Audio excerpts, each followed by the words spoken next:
dans Parashat Bereshit, qu'on a lu il y a 15 jours en arrière,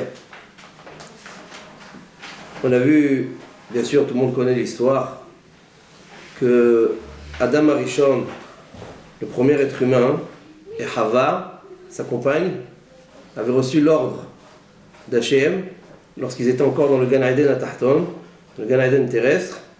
Ils ont reçu l'ordre d'Hachem de ne pas consommer du fruit de Eitz Hadat Tov Vara, le fruit de l'arbre que l'on appelle l'arbre du discernement entre le bien et le mal, ou communément l'arbre de la connaissance.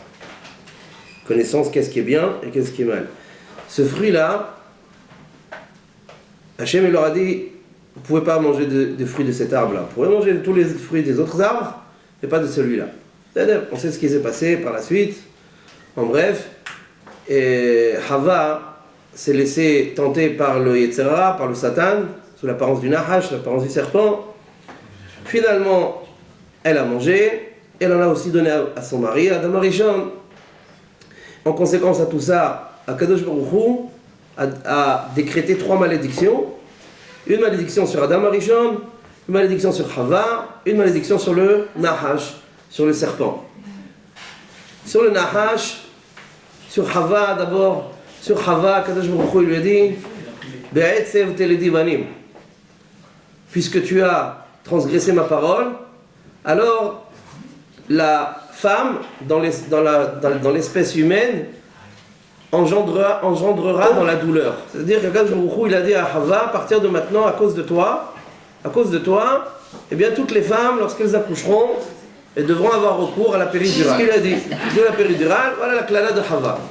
Ensuite, il s'est tourné vers Adam Arishon, vers le Nahash, pardon. Le Nahash, le serpent, il lui a comment Akadosh Baruch Hu a maudit le serpent. Tu ramperas sur ton ventre et tu mangeras la poussière toute ta vie. C'est-à-dire, et ensuite en troisième position, Adam Arishon, le premier homme, Adam Arishon, lui il a reçu, qu'est-ce qu'il a reçu comme klala? Il lui a dit,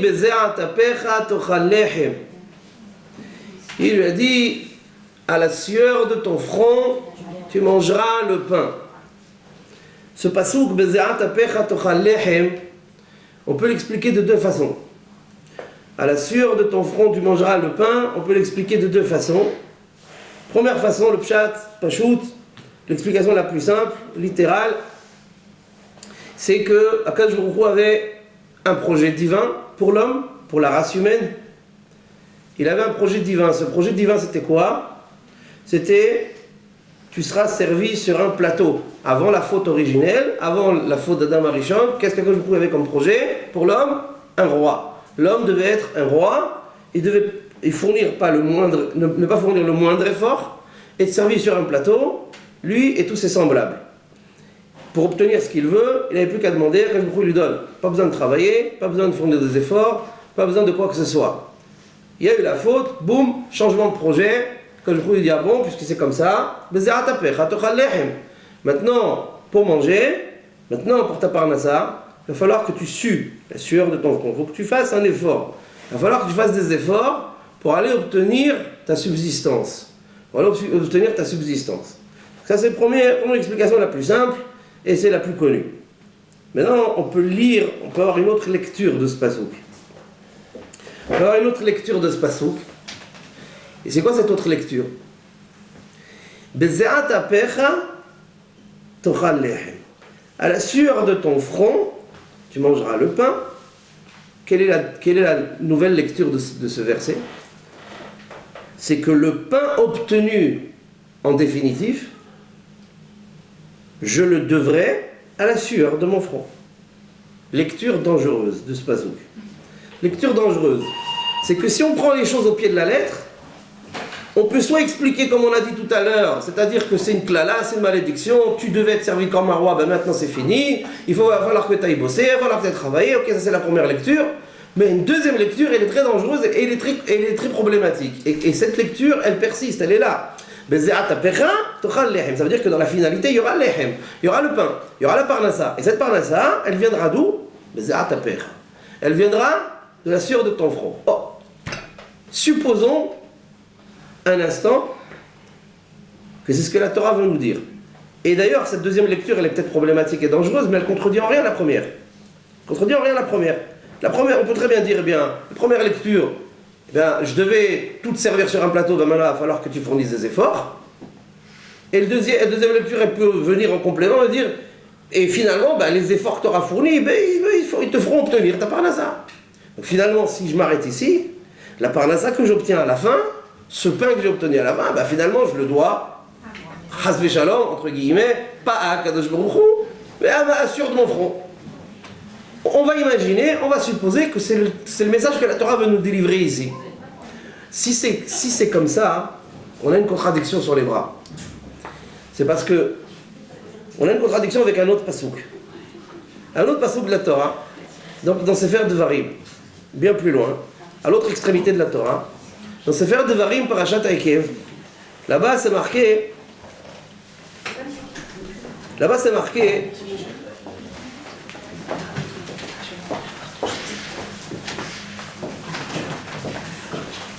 ושכחת את השם אלוקיך כי הוא הנותן לך כוח לעשות חיל.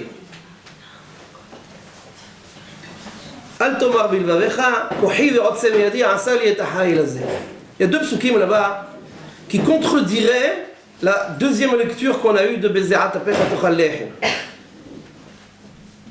Quels sont ces deux psukim qui contrediraient cette lecture? Là-bas c'est marqué, tu sais, Al tomar bilvavecha kohi ve'otsem yadi asali et ahayil hazeh.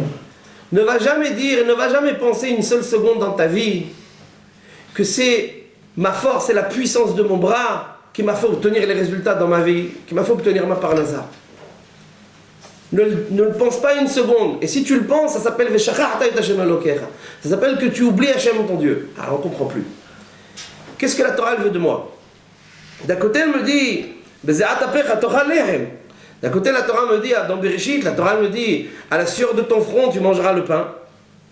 Que je peux comprendre, que je suis en droit de comprendre, qu'en finalité, donc, après la faute originelle, finalement, ben, le pain que j'obtiens, je le devrais plus à Hachem, je le devrais à la sueur de mon front, parce qu'Hachem, il en a décidé ainsi, après la faute. Ben, si c'est comme ça, pourquoi la Torah elle me met en garde et elle me répète plus loin dans Dvarim, attention, al tomar bilvavecha, kohi ve'otsem yadi asal yetahayil hazeh, ne va pas croire une seconde que c'est la force, ta force et la puissance de ton bras qui te font obtenir les résultats dans la vie. Alors je ne comprends pas. Ze'at apecha ou pas ze'at apecha? Est-ce que c'est moi qui interviens dans ma vie? Ou est-ce que c'est Hachem qui fait tout? Est-ce que c'est moi qui me fournis moi-même ma parnassa par mes efforts et par ma fatigue et par mon travail? Ou bien non, tu sais, tu peux travailler 8 heures, 10 heures, tu peux avoir fait des études, bac plus 36, c'est Akadosh Baruch Hu qui te donne à manger. C'est-à-dire que tu fais pas, c'est pareil. Alors je fais pas. Qu'est-ce que la Torah elle me veut? D'un côté elle me dit, si tu bosses, tu obtiendras. Sous-entendu, donc ça veut dire que ce que j'obtiendrai, ce sera le résultat de mon travail. De l'autre côté, elle me dit non, pas du tout, tu te plantes. Tout ce que tu fais pas, c'est Hachem, c'est pas Kohi ve'otsem yadi. C'est pas la force de mon bras. Contradiction, stira, on comprend pas. On comprend pas Bichlal. Qu'est-ce que la Torah elle me veut? Est-ce que je dois penser, croire, être ma'amin, que c'est Hachem qui fait tout dans ma vie et qui me fait obtenir mon travail, à manger, etc. et de quoi me vêtir et de nourrir ma famille? Donc c'est pas Kohi ve'otsem yadi. Mais Ze'at apecha tochal lechem. Non, mais je donne la sueur de mon front, elle est à prendre en considération. Qu'est-ce que ça veut dire? On peut dire que c'est ça la klala. Exactement, c'est ce que j'allais dire. Alors en vérité, premier élément de réponse, mais je dis bien premier élément de réponse parce que ça suffit, c'est loin de suffire. Premier élément de réponse, c'est que c'est justement cette malédiction dans laquelle on a basculé l'espèce humaine après la faute originelle. C'est justement ça la klala. La klala, la vraie malédiction de l'homme, c'est le dilemme. C'est d'être dans un dilemme et de savoir trouver le juste équilibre entre en faire et ne pas trop en faire. Tu dois faire, tu dois tuer. Seulement attention, tu ne dois pas trop en faire non plus. On te demande une ishtadlout, mais on ne te demande pas que cette ishtadlout, que cet effort personnel soit exagéré. Parce que sache qu'en finalité, c'est Hachem qui te donne tout. Ah maintenant, Casse-toi la tête là-dedans dans ce raisonnement. Va trouver l'équilibre. Alors je fais pas, jusqu'où je vais. Ah. Mais justement, Habibi, c'est ça la klala. La malédiction de l'homme, c'est de savoir trouver la limite de son effort personnel. De savoir doser son effort personnel. Et ça, c'est justement ce qui est extrêmement difficile à assimiler, extrêmement difficile à comprendre et c'est extrêmement difficile à réaliser. On ne sait pas jusqu'où on doit faire, parce que si tu n'en fais pas assez, tu ne rentres plus dans le nouveau projet divin. Je me dit, oh, exécute. Si tu en fais trop, tu tombes dans Si tu en fais trop, tu tombes dans l'autre extrême, que tu vas arriver à penser un instant dans ta vie que finalement les résultats obtenus, tu les dois à ta force et à tes efforts, c'est justement ce qu'on ne veut pas. Alors comment on doit me positionner? C'est là où elle est la grande difficulté, là où elle est la klala. Pour comprendre ça, parce que nous on doit quand même essayer de comprendre, on doit quand même essayer de s'en sortir. Pour essayer de comprendre ça, comment arriver à doser de façon équilibrée, à la fois maïsh tadlout, et à la fois ne pas passer de l'autre côté de la barrière, dans l'hérésie et le blasphème de Kohiv et Ratzem Yadi, comment arriver à doser les choses? On apprend généralement, et à partir de maintenant, ce que je vais vous dire, c'est du classique, pur classique. C'est des choses que vous avez forcément entendues. J'ai pas été chercher la lune ce soir, bien que c'est Belkat Alevana, mais j'ai pas été chercher la lune. Mais ce que je vais vous dire maintenant, c'est très classique, mais ça fait rien. Des fois, le fait de réentendre des choses qu'on connaît déjà, c'est ce qui nous permet de les réaliser avec plus de beauté. Comme il dit le Mesilat Yesharim. Le Mesilat Yesharim, il dit, entre parenthèses, il dit c'est quoi le Moussar? Le Moussar, c'est la morale. Bon, d'accord, c'est quoi la morale? Le Mesilat Yesharim, il dit, la morale, c'est quoi? C'est de se faire entendre des choses qu'on sait déjà. C'est de se faire dire des choses qu'on connaît, on sait. Mais le fait qu'on l'entende par une tierce personne, parce qu'on n'est pas objectif, le fait qu'on l'entende d'une tierce personne, c'est ce qui nous aide à réaliser des choses qu'on sait déjà. Bon, c'est une petite parenthèse. Dans la parenthèse, ce que je vais vous dire, c'est des références très classiques dans le bitachon et dans la ishtadlout, dans la confiance en Dieu et dans l'effort personnel. Je vais vous dire maintenant, c'est très simple. La source du bitachon et de la ishtadlout, c'est la manne. Tout le monde sait ça. La source, le sujet source du domaine de la confiance en Dieu et de l'effort personnel, c'est la manne. Pourquoi la manne? Il y a un midrash très connu, que vous connaissez forcément, je suppose, j'en suis même sûr. Il y a un midrash qui est très connu dans Parashat Beshalach, Mechilta de Rabbi Ishmael, Parashat de Vayissar, Siman Bet. Là-bas, le midrash dit comme ça. Il dit, Mikan aya Rabbi Shimon ben Yochai omer, Lo nitena Torah lidrosh, ela leochle haman. Haketzad, היה יושב ודורש, ואינו יודע מאיכן אוכל ושותה, ומאיכן לובש ומתכסה. évidemment, je dis comme ça. À partir de la manne, Rabbi Shimon bar Yochai, dans le Midrash, nous dit un enseignement fondamental. Quel est cet enseignement fondamental à partir de la manne? Alors la manne, on sait très bien ce que c'était la manne. La manne, c'était la nourriture de Bnei Israël pendant 40 ans dans le désert. Tombait tous les jours, sauf Shabbat. Vendredi, elle tombait en double ration. Pour le vendredi et pour Shabbat. Et c'est comme ça que 600 000 personnes se sont nourries pendant 40 ans. Bon. Et la manne, on commençait, prenait tous les goûts qu'on désirait, etc. Couscous, tafina, salade cuite. Bon, très bien. Tout ce qu'on avait envie. Maintenant, Rabbi Shimon bar Yochai dit, tu sais, à partir de la manne, tu comprends quelque chose de fondamental dans ta vie. Qu'est-ce que tu comprends? Que la Torah n'est donnée, la maîtrise de l'érudition dans la Torah, dans l'Itena Torah, les droches, la maîtrise de l'érudition dans la Torah, la maîtrise de la sagesse de la Torah n'est donnée qu'aux consommateurs de la manne. Alors je dis, qu'est-ce que tu veux dire par là? Haketzad, qu'est-ce que tu veux dire par là? Qu'est-ce que ça veut dire les consommateurs de la manne? Rabbi Shimon bar Yochai dit, ben c'est simple, faire une rétrospective. Comment ça se passait la manne dans le désert? Les Bnei Israël étaient assis autour de Moshe Rabbeinu tous les jours, ils étudiaient la Torah. Aya Yoshev et Doresh. Chaque Ben Israël n'avait absolument pas le moindre souci de Parnassa. Il s'asseyait, il allait étudier. Ve'eno yodea me'echanu ochel, me'echanu shoté. Il ne savait pas, sans se soucier d'où est-ce qu'il allait boire ou manger, sans se soucier d'où est-ce qu'il allait, avec quoi il allait se vêtir et se couvrir. Ça veut dire que le Rabbi Shimon bar Yochai est en train de nous dire la manne n'est donnée qu'à ce type de personne, qu'à cette catégorie d'individus.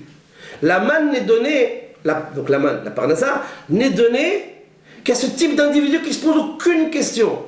Entre parenthèses, on est à des milliards d'années-lumière de ça. Juste, je démarre de là, mais après je vais aller ailleurs. Donc, en tout cas, là, je prends le niveau extrême, le niveau le plus élevé. Le niveau le plus élevé de bitahon, le niveau le plus élevé de confiance en Dieu, c'est la madrega des ochle haman. C'est la madrega, le niveau des consommateurs de la manne. Dans quel contexte ils consommaient la manne? Eh bien, dans le contexte que je ne me pose pas la moindre question. Moi, je vais étudier la Torah. Mais il faut aller travailler, il faut manger. C'est pas mon problème, c'est le problème du bon Dieu. C'est le problème du bon Dieu. Moi, j'ai dit d'étudier la Torah, j'étudie la Torah. Quand j'ai fini d'étudier, yallah, Baba B, donne-moi à manger. Donne-moi pour m'acheter un costume. Donne-moi pour acheter une robe pour ma femme. Donne-moi pour mes enfants. Donne-moi ça. Ça, c'est le niveau le plus élevé. Je pars volontairement du niveau le plus élevé, après je vais descendre. Le niveau le plus élevé de confiance en Dieu, c'est pas de questions, pas de réponse. Rien. Pas de recherche, pas de réflexion, pas de méditation, rien du tout. Le Torah et Mitzvot. Il faut entendre par le mot Torah ici, par le mot érudition de la Torah, comme je disais dans les droches, l'érudition de la Torah, sagesse de la Torah. Et on peut faire une extension de ce terme. Une vie de Torah, une vie de juif. Moi, je dois avoir une vie de juif. Mais par là, c'est pas mon problème. Moi, Torah et Mitzvot, Shabbat, Tfilin, Kashrut, Birkat Hamazon, Yallah, Tzni'ut, tout. Étudier la Torah. Vie de juif. La vie de juif n'est donnée qu'à celui qui a un bitahon, 1000%, 4000%, une confiance en Dieu aveugle comme les consommateurs de la manne. Très bien. Seulement, je vous rassure. Et avant de vous rassurer, juste une histoire pour illustrer concrètement, deux histoires, pour illustrer concrètement ce que ça veut dire Ochle Haman. On va donner un exemple de Ochle Haman. Il y a un premier exemple, la Gemara raconte, une histoire de la Gemara. La Gemara raconte dans Masechet Ketubot, Daf Nun Zayin, Daf Samech Zayin Amud Bet. Daf Samech Zayin Amud Bet. La Gemara raconte là-bas, il y avait un Ani, un pauvre, un juif, un nécessiteux, qui faisait du porte-à-porte pour tzedaka, pour manger, il demandait à manger. Et ce miskin là, ce Ani, il est allé taper à la porte un jour de Rava. Rava, c'est un grand hacham de la Gemara. Un grand hacham Rava. Il pose taper à la porte. Rava, il a ouvert la porte. Bon, Rabba, qu'est-ce qu'il y a? Comment je peux t'aider? Il a dit, ouais, je veux manger, j'ai pas fait de repas aujourd'hui. Donne-moi un repas, je veux manger. Rava, il lui a dit, qu'est-ce que tu as l'habitude de manger? Il lui a demandé ses habitudes culinaires. Qu'est-ce que tu as l'habitude de manger? Et lui, il a dit, moi, j'ai l'habitude de manger mon repas tous les jours, un coq farci et une bonne bouteille de vin vieux, ancien. C'est-à-dire un bon Bourgogne, ou là, un bon Saint-Émilion, quel clochard. Un bon millésime, un bon vin et un coq farci tous les jours. Là-bas, il lui a dit, l'Aziz, tu prends tes désirs pour des réalités ou là, comment ça se passe? Il lui a dit, attends, il lui a dit, Vela haïch le dohaka de Tziboura. Il a dit, dis-moi, tu as des exigences de roi, toi, tu as des exigences de... Moi, je te demandais que tu veux manger, qu'est-ce qui te plaît? Je te fais un petit steak, une petite frite, bon, un petit shawarma, falafel, ouais. Ouais, là, lui est en train de me dire, moi, je veux un coq farci avec une bouteille de Saint-Émilion. L'Aziz, est-ce que tu crois pas, quand même, que tu exagères en demandant ça au public, en demandant ça partout où tu vas, quelque part, tu imposes un peu, tu forces un peu les gens de façon exagérée. Et ce Ani-là, il était hacham. Il lui a dit, qu'est-ce que tu parles? Il a dit, Atou, mididhu ka'achilna, midirahamana ka'achilna. Il lui a dit, mais qu'est-ce que tu me racontes, hacham? Il a dit, mais quand les gens ils me donnent à manger, qu'est-ce que tu crois que moi je mange de eux? Je crois que moi je mange d'eux. Moi, quand les gens ils me donnent à manger, je mange d'Hachem.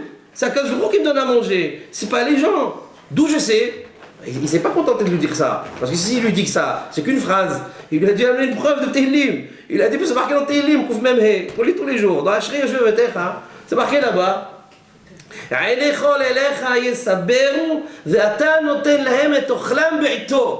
C'est marqué dans Tehillim, dans Ashrei.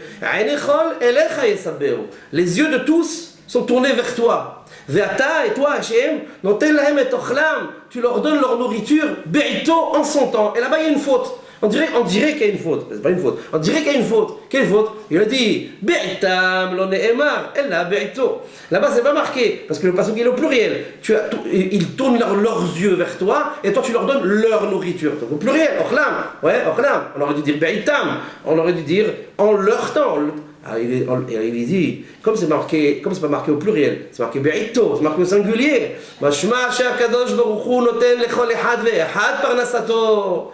De là, j'apprends moi le Hani qui connaît un peu et qui a envie d'un coq farci. Et bien de là, moi j'apprends qu'Akadosh baruch hu donne la parnassa qui correspond à chacun tous les jours. Donc je suis en droit de demander, moi j'ai l'habitude de manger un coq farci et une bouteille de vin, et donc c'est Akadosh baruch hu qui va me la donner. Pendant qu'il est en train de lui faire tout ce shi'ur là de Moussar là, à Rava, la sœur de Rava, elle arrive. La sœur de Rava, elle arrive et il l'a pas vue depuis 13 ans. Il n'a pas vu sa sœur depuis 13 ans. Il a fait la bracha de Shehiyanu, il n'y avait pas les SMS et tout ça à l'époque. Ouais. Donc, il a fait la bracha de Shehiyanu.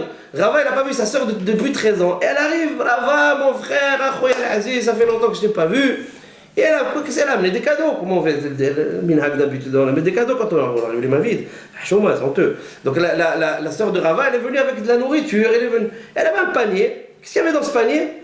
Un coq farci. Ah, putain. Avec le Saint-Émilion. Il y avait le coq farci et le Saint-Émilion. Il y avait ça dans le panier de la sœur de Rava. Rava, elle a vu ça. Elle a dit, Maïhaï, mais c'est quoi ça? Quand il a vu ça, Rava, il a compris. Il s'est retourné vers le Hani, il a dit, Mihila, j'ai trop parlé avec toi, j'ai trop discuté. Et voilà, Kadosh Baruch Hu, il t'a amené ton repas cool, Komerol. Il a dit, vas-y, mange. Ça, c'est un exemple de Ochle Haman. Ce Hani là, ce mendiant là, c'est un exemple type du gars qui se pose absolument pas une question. Je dis, moi je dois manger. Bébé, quand je va me donner à manger, qu'est-ce que tu veux maintenant? Moi j'ai l'habitude de manger. Et quand je vais me donner, non seulement me donner à manger, il me donne à manger ce que j'ai l'habitude de manger. C'est Akadosh Baruch Hu qui me donne à manger. C'est pas ni Rava, ni Abbo, ni Shabo. Personne. Personne ne donne à manger. C'est Akadosh Baruch Hu qui me donne à manger. Ça c'est Ochle Haman. Maharam al-Shir. Alav Shalom. Rabbi Moshe al-Shir.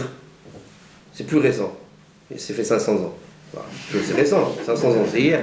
Il y a 500 ans en arrière, à Tzfat, il vivait un Hacham, un grand Mekoubal, un Gaon Sheba Geonim, chez les Sfaradim, Rabbi Moshe al-Shir, Alav Shalom. Grand Mekoubal, contemporain de Maran Bet Yosef, de Arizal Akadosh, de Ramak, de tous ces Gdolim là, qui étaient à Tzfat. Un jour, le al-Shir, Rabbi Moshe al-Shir, il a donné une dracha à la synagogue. Et dans cette dracha, il a dit, celui qui est boteh ba'akadosh baruch hu, celui qui a confiance en Hachem, il ne doit pas se soucier de sa parnassa, il doit s'asseoir et étudier la Torah toute la journée, et Akadosh baruch hu, il va lui donner sa parnassa tous les jours. Celui qui est ma'amin et boteh dans ça, celui qui croit et qui a vraiment confiance dans la chose, Akadosh baruch hu va lui donner tous les jours. Star Trek, c'est la science-fiction. Bon, en tout cas, il leur a dit, il y avait là-bas, dans la synagogue, il y avait un aiglon, un cocher. Il y avait un cocher, c'était un juif, simple, ni hacham, ni rien du tout, son métier, cocher. Aujourd'hui, on dirait un chauffeur taxi Uber. Ouais, bah, il était là-bas, cocher. C'était quoi son métier? Il faisait des coursiers, ça veut dire qu'il emmenait soit des choses, soit des gens, d'un point à l'autre. Il avait une petite charrette, il avait un hmar, un âne, une bourrique, et Allah, il faisait des courses comme ça. Il était là-bas, dans la synagogue, il a entendu cette dracha qu'il faut t'as pas besoin d'aller travailler, tu laisses tomber tout, Yallah, vas-y, étudie la Torah du matin au soir. Lui, maintenant, quand il a entendu ça, les paroles sont rentrées dans son cœur. Les paroles sont rentrées dans son cœur. Il est rentré le soir, il a dit à Freha, il a dit, écoute-moi bien, à partir de maintenant, le Rav, il a dit, celui qui a confiance en Kadosh Baruch Hu, il étudie la Torah du matin au soir, il n'a pas besoin de travailler ni rien du tout. Pas de ce soir, je vends la charrette, je vends le hmar, toi si tu n'es pas content, je te vends aussi, etc. Frère, il a dit, mais bon, là, celui-là, il est fou, je ne sais pas ce qu'il a. Bon. Il a tout vendu, et effectivement, maintenant, lui, il n'est pas hacham, il n'a pas étudié la Torah, c'est pas un rave, il n'est pas hacham, ni rien du tout. Il a fait ce qu'il savait faire, ce qu'il a fait. Il a pris un sefer Tehillim, Il s'est assis du matin à la synagogue jusqu'au soir, il était éclaté, ya Allah, ya Allah, ya Allah, ya Allah. Il était il finit, recommence, jusqu'au soir. Un jour, 2 jours, 3 jours, frère commence à faire la grimace, il faut manger, il n'y a plus rien à manger. Dans la semaine, il y a un type, il vient, on n'a rien compris. Un type, il vient à la synagogue, il rentre, il regarde comme ça, il dit je cherche un tel, il a dit un nom bidon, je sais pas, personne n'a compris. Un nom, personne ne connaît. Il a dit, il n'est pas là, il s'est énervé, j'en ai marre, je dois livrer cette caisse, bon ben écoutez, vous lui donnerez, et puis c'est tout. Et qu'est-ce qu'il y avait dans la synagogue? Le cocher, enfin l'ancien cocher, il était là-bas, voilà la caisse comme ça. Il dit, cette caisse elle est bizarre, le nom qu'il a dit, personne ne connaît, il n'y a personne ici à Tzfat qui s'appelle comme ça. Qu'est-ce que ça veut dire ça? Et bah, il dit, moi je vais ouvrir cette caisse, on ne sait jamais, Hafet Hachoud ou là, on sait pas, ouais, c'est un colis piégé, on ne sait pas, ouais. Il y avait déjà Abbas là-bas, il était déjà là-bas, Abou Mazen. Ouais, alors il a dit, je vais ouvrir cette caisse, je vais voir qu'est-ce qu'il y a dedans. Il ouvre la caisse, il ouvre la caisse, et il voit des centaines de milliers de pièces d'or là-bas dedans. Je t'abâche, moulad. Il dit, voilà, le Rav il avait raison, voilà, j'étais boteur, quand je pris m'envoyer la parnassa. Maintenant les Talmidim, les élèves de Rabbi Moshe al-Sheikh, quand ils ont entendu ça, ils ont été voir leur Rav. Ils ont dit, Rabbeinu, c'est pas normal cette histoire-là.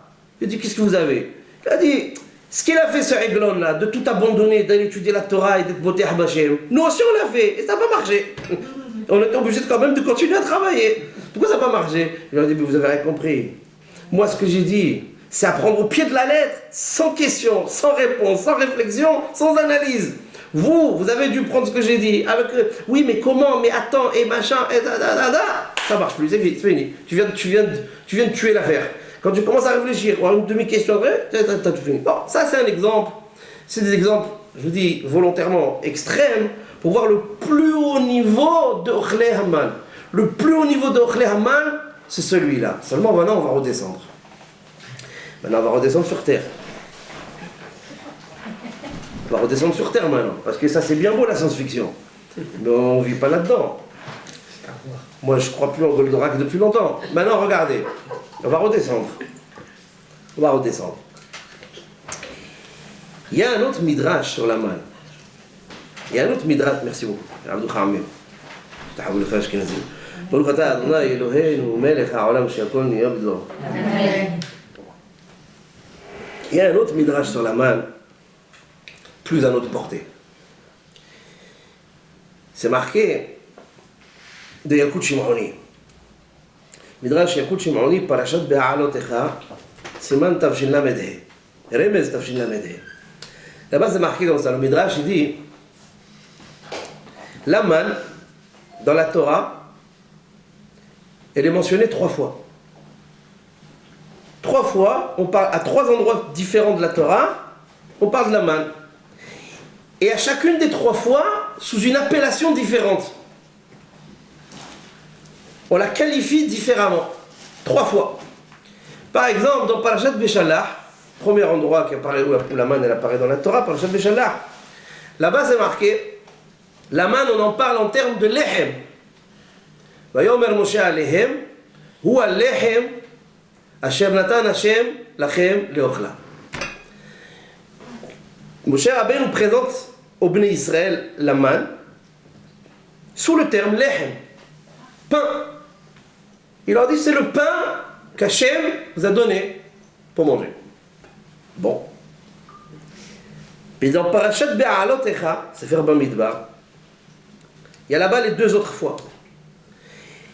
Là-bas c'est marqué Vetahanu barechaim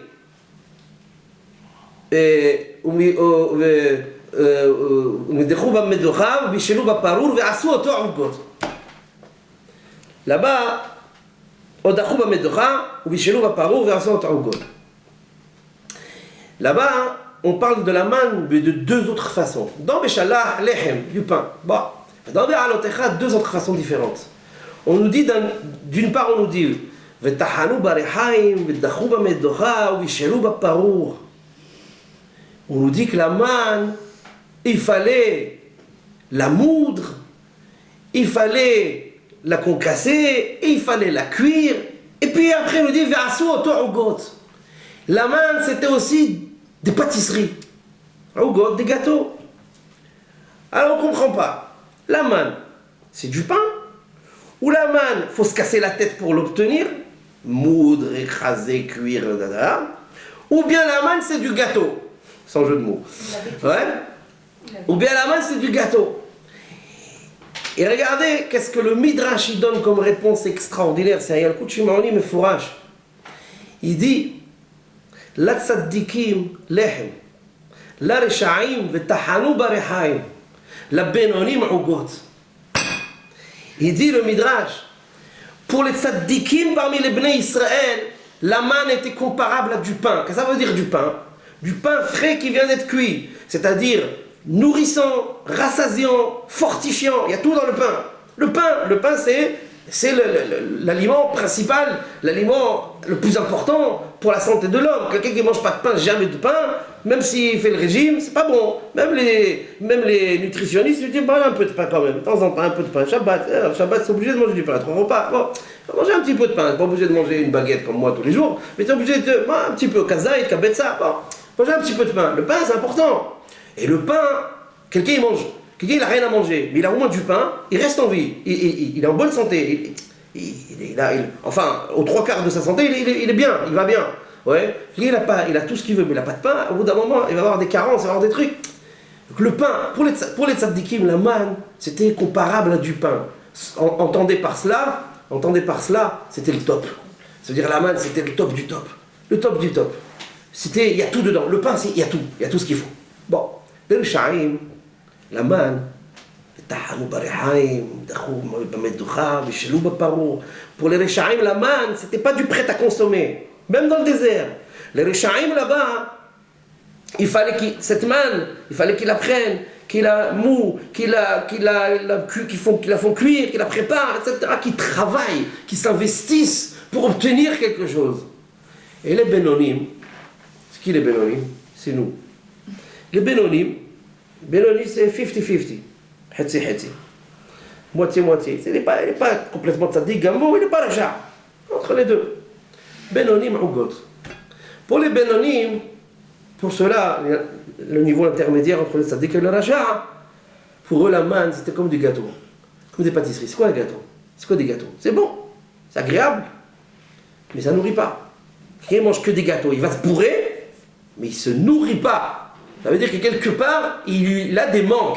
Sa nourriture, son alimentation, si quelqu'un ne s'alimente que de gâteaux, elle a plein de carences. S'il fait ça tous les jours, il mange que des gâteaux, non seulement il va gonfler comme... Ouais.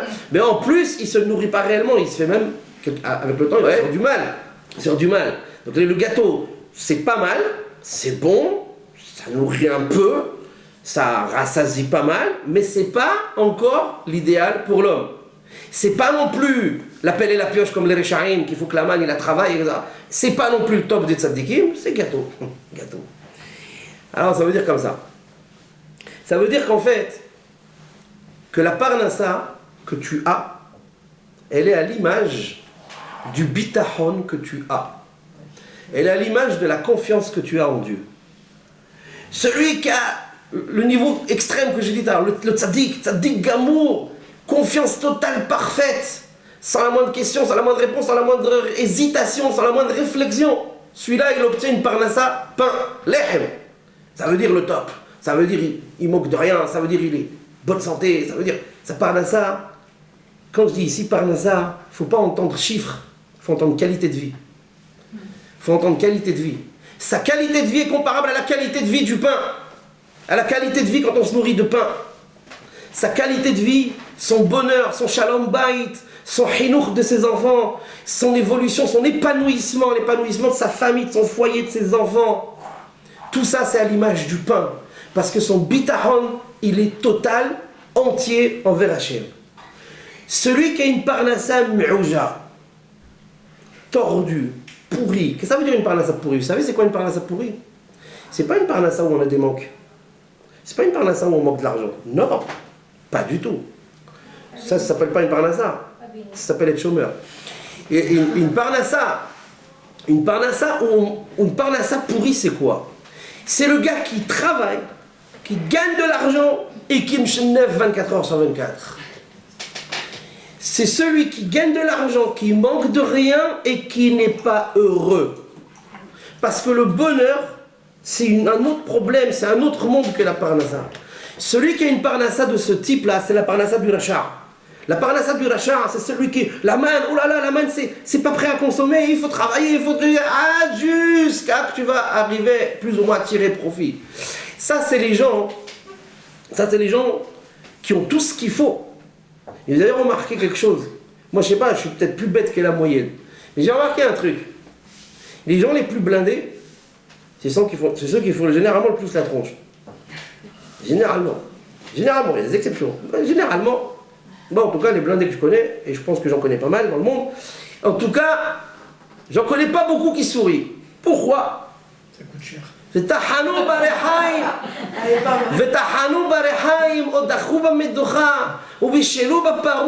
Parce que c'est des gens qui n'ont pas la confiance absolue et qui ont peut-être même pas confiance en Dieu du tout. Ils se disent qu'il faut travailler. Il faut amasser, faire des heures sup. Leurs femmes et leurs enfants, ils les connaissent en photo.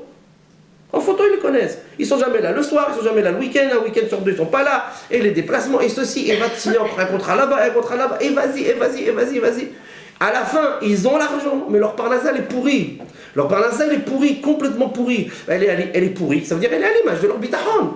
T'as un bitachon pourri, parnassa pourri. Pourri, encore une fois, je répète, quand je dis pourri, c'est pas dans le sens manque. Non. Pas dans le sens manque d'argent. Non. Dans le sens manque de qualité de vie, d'épanouissement et de bonheur. Ta parnassa, elle est à l'image du bitachon que tu mets dedans, dans H&M. Maintenant, nous, nous, ça veut dire Bénonim. On n'est pas Hazve Shalom, on n'est pas Del Shahim. Hazve Halila. Mais on n'est peut-être pas encore des tzaddikim Gmourim. On est Bénonim. Alors nous, qu'est-ce qu'on a? Donc Hachem a une parnassa. Quelle qu'elle soit, comme elle est, une parnassa. Donc Hachem, on arrive à vivre. On arrive à manger, on arrive à se vêtir, nos femmes, nos enfants, le foyer, etc. Ça va. Justement, ça va. Quand vous prenez quelqu'un de Benoni, donc quelqu'un comme vous, comme moi, bonjour, ça va? Ouais, ça va. هذاك الوي بعدا déjà ce ouais là, pourquoi tu dis pas ça va? Oui, et la vérité, on dit jamais ça va comme ça. Oui, ça va. Vous avez vu quelqu'un il me dit bonjour, ça va, il commence à danser. Ouais, ça va. Ahlan wa sahlan, ahlan bikum. Ouais, vous avez vu un mehboul comme ça, il vous dit ah, c'est je l'ai le fois, je l'ai moi. Qu'est-ce qui se passe? Donc, la plupart des gens, on lui dit comment ça va? Quand on lui dit comment ça va, ils dansent pas. Ils dansent pas. Ils pleurent pas non plus. Mais, faut pas exagérer. Ça va, ouais, ça va, Baruch Hashem. Même Baruch Hashem, il est neuf un peu. Baruch Hashem, bon. Il dit Baruch Hashem parce que c'est marqué dans le lexique, c'est dans le manuel. Tout le monde dit Baruch Hashem, je dis Baruch Hashem. C'est déjà bien qu'il dit, tant mieux. Mais en tout cas, il dit, ouais, ça va. Alors, son ça va, c'est la description de sa parnassa. Il a une parnassa, ouais, ça va. Ça veut dire quoi, il a une parnassa, ouais, ça va? Ça veut dire qu'il a une parnassa gâteau. C'est quoi parnassa gâteau? C'est bien, ça va. Je mange, ma femme elle mange, mes enfants ils mangent, on s'habille, on paye le loyer. Ça va. Gâteau. C'est quoi gâteau? C'est bon, mais ça nourrit pas. Et ça peut même, à force, à grosse dose, ça peut même faire des dégâts. C'est-à-dire c'est pas le top. Alors lui aussi, le parnassa, c'est pas le top, mais ça va. Gâteau, vous voyez l'image du gâteau. C'est pas ça. Là aussi c'est pareil. Parnassa gâteau parce que bitachon gâteau. Parnassa, ouais ça va, parce que bitachon, ouais ça va. Vous voyez, ça va ensemble. Ça veut dire que finalement maintenant, la parnassa de quelqu'un, elle n'est pas à l'image ou au prorata de son investissement personnel, de sa sueur, zerat apecha. Non. La parnassa de quelqu'un, elle a l'image et la qualité de sa confiance en Dieu. L'image et la qualité, et j'ai pas dit quantité, j'ai dit qualité. L'image et la qualité de sa confiance en Dieu. plus il travaille la qualité de sa confiance en Dieu, plus sa parnassa gagnera en qualité. Quand je dis qualité, encore une fois, épanouissement, bonheur. Mais si quelqu'un ne travaille pas ce point, et il a un bitachon, une confiance en Dieu, qui est axé surtout sur sa sueur, sur Zerat HaPecha, il met l'accent sur ce qu'il doit investir, et je dois aller travailler, et je dois faire des heures sup, et je dois gagner encore plus, il aura une parnassa, il aura une manne que ça ne suffira pas de l'obtenir, il faudra en plus travailler, faire des choses pour essayer d'en profiter. Ça veut dire qu'il va gagner de l'argent. Pourquoi il ne va pas gagner de l'argent? Bien sûr qu'il va gagner de l'argent. Quand je vous crois, il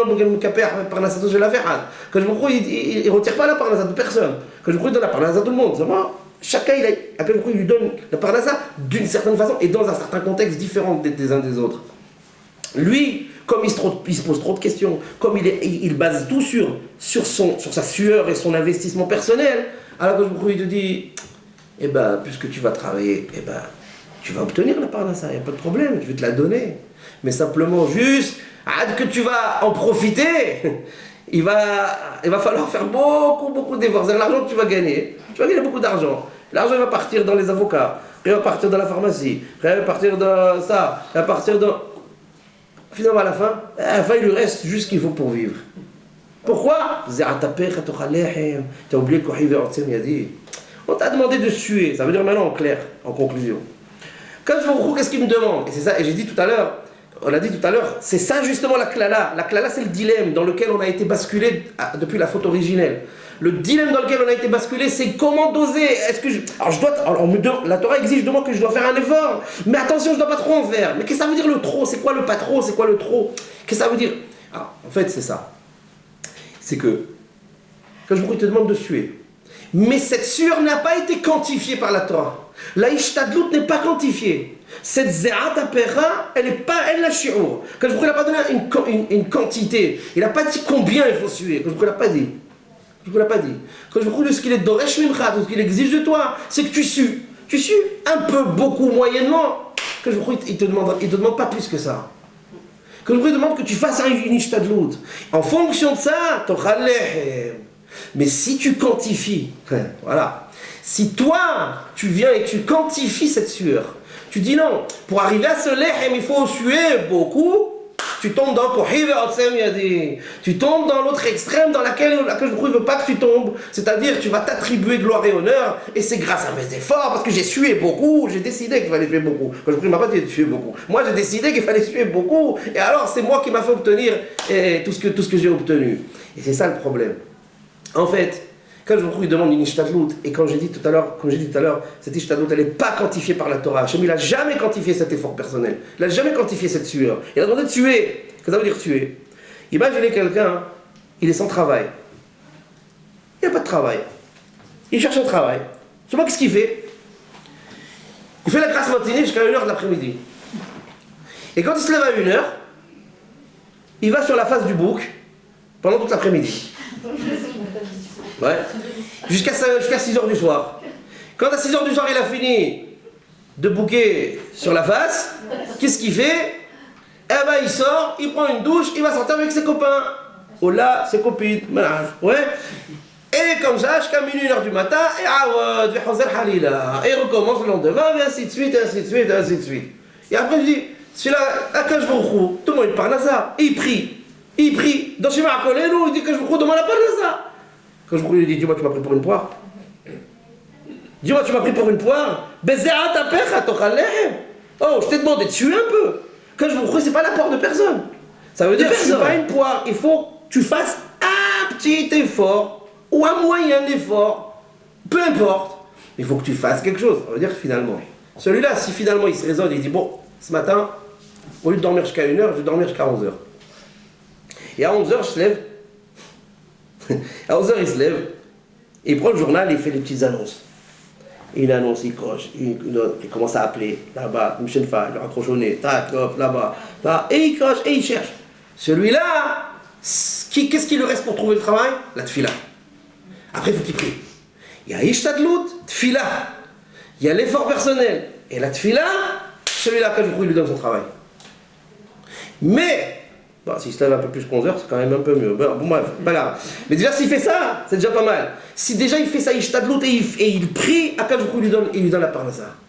Mais ce que je veux dire par là, c'est que cette petite demi-heure d'annonce, ou cette petite heure pendant laquelle il va faire tous les jours les annonces, ça c'est Zerat Apecha. Ça c'est la sueur qu'Akadosh Baruch Hu l'a demandé. Akadosh Baruch Hu n'a pas demandé plus que ça. Akadosh Baruch Hu n'a pas demandé plus que ça. Et si avec ça tu pries, Akadosh Baruch Hu te donne. Et ça voilà, c'est tout ça pour dire de ne pas tomber dans le piège que malheureusement aujourd'hui de notre époque, il y a beaucoup de gens, c'est pas seulement d'aujourd'hui, ça fait des années, mais il y a beaucoup de gens malheureusement, ils s'imaginent que la parnassa c'est du chiffre. La parnassa c'est pas du chiffre, c'est de la qualité. La parnassa c'est pas du chiffre. Dire j'ai ma parnassa, c'est pas seulement dire j'ai un chèque avec un certain nombre de zéros sur le chèque. Non. Dire j'ai une parnassa, c'est dire Akadosh Baruch Hu m'a donné de quoi vivre heureux. Heureux c'est quoi? C'est voir sa femme, voir ses enfants, s'occuper de ses enfants, s'occuper, les faire grandir, les élever, leur donner quelque chose, un bonjour, un comment ça va, un dialogue, un équilibre familial. Créer un équilibre familial. C'est Akadosh Baruch Hu, il te donnera la parnassa pour ça. Mais croire que la parnassa c'est faire du chiffre, mais c'est se tromper de façon tragique. Et quand je dis tragique, je sais pourquoi. Parce que ça aboutit généralement sur des tragédies. Ça aboutit, Chas v'Shalom, sur des choses pas souhaitables. Parce que les gens, ils courent, parce qu'il faut encore un contrat, et encore un contrat, et encore un contrat, et encore un... Et les gens, ils croient que la parnassa, c'est celui qui est milliardaire. Non, le milliardaire, il est milliardaire de plein de zéros autour de lui, mais en vérité, lui-même, c'est un zéro. Parce que lui-même, quand je vous dis, il connaît sa femme et ses enfants, il les connaît rien qu'en photo. Il les voit jamais. Il les connaît rien qu'en photo. C'est ça qu'il faut se dire. On doit chercher un yishuv. On doit chercher un équilibre. On doit chercher un apaisement. La parnassa, il faut qu'elle m'apporte un apaisement. Il ne faut pas qu'elle m'apporte des soucis. Il ne faut pas qu'elle m'apporte marbe nechassim, marbe de'aga. C'est marqué dans Pirkei Avot. Plus quelqu'un a des richesses, plus il a des soucis. Mais c'est la page toute des choses. Il n'y a pas besoin de philosopher là-dessus. C'est clair et net. C'est simple. Il faut prendre les choses à la base. Il faut faire du basique.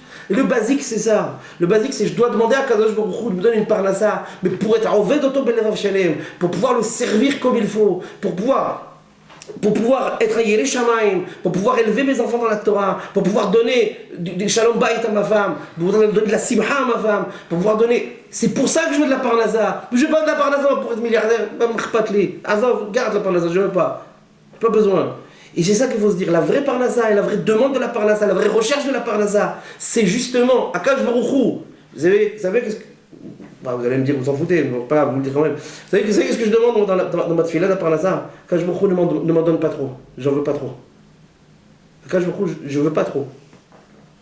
Mais, bon, jamais, bon, c'est pas grave. Mais bon, en tout cas, je vous dis, moi je dis à Akadosh Baruch Hu, non, Adkan, je veux pas plus. Je veux pas une paye comme ça. Je veux avant. Arrête-toi avant. J'ai pas besoin de plus. Je veux pas. Ani lorotse. Je ne veux pas. Arrête-toi là. Je veux pas plus. Si quelqu'un arrive à dire ça, il a tout compris dans la parnassa. Beruchem tiyou.